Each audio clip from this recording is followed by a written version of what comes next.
Now, we're speaking with Brother Tupac Shakur, who is the national chairman of the New African Panthers. My name is Bomani Bakari. The program is indeed Round Midnight. Now, we all have African names, and so many brothers and sisters have yet to progress to that level.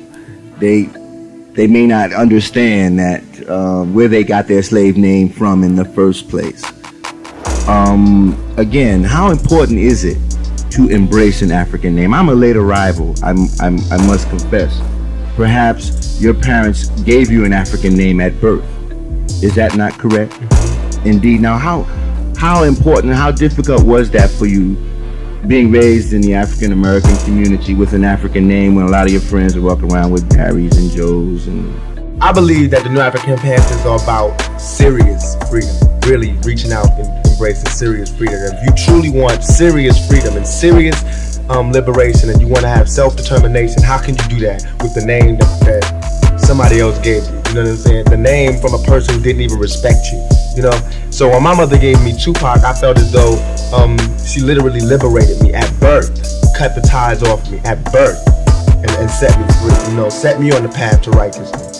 And with Tupac, growing up with that name, you know, when I was a kid, I did stupid stuff. You know, what's your name, Joe? I didn't want that bright star within me. You know, but now I embrace it because it gives you character. You know, every time I say, what is your name, Tupac? I have to say, what does it mean? You know what I'm saying? Why does that name? And it's good. It gives me a chance to express myself and express what I'm about and what I'm going to do. With a name like Joe, who cares what it means? You know what I'm saying? It means nothing.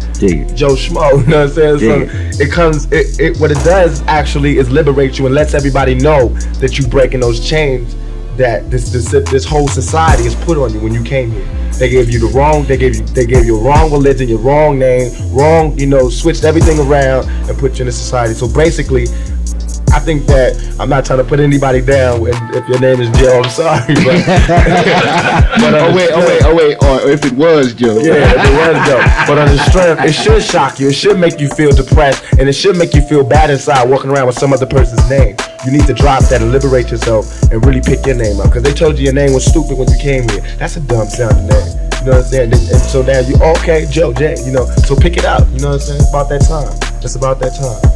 It's not all about just having an African name, because I met this sister, you know, she said, my name is, you know, Jody, but I want an African name, you know, because it's the end thing now to be positive. But don't just get an African name, get an African brain, you know what I'm saying? It's all about. What is it to say then that we've escaped slavery? What kind of names do we respond to? What kind of names do we identify with? Why is it that African names sound strange to us now as a people, and yet we dare say that we have a different consciousness from our great slave grandparents? How can we say that? We are still of the same consciousness, and we are still in the same position. And our reason for being in America is to serve white folk and to generate wealth for them. And there has been no change at all in terms of our relationship to these people.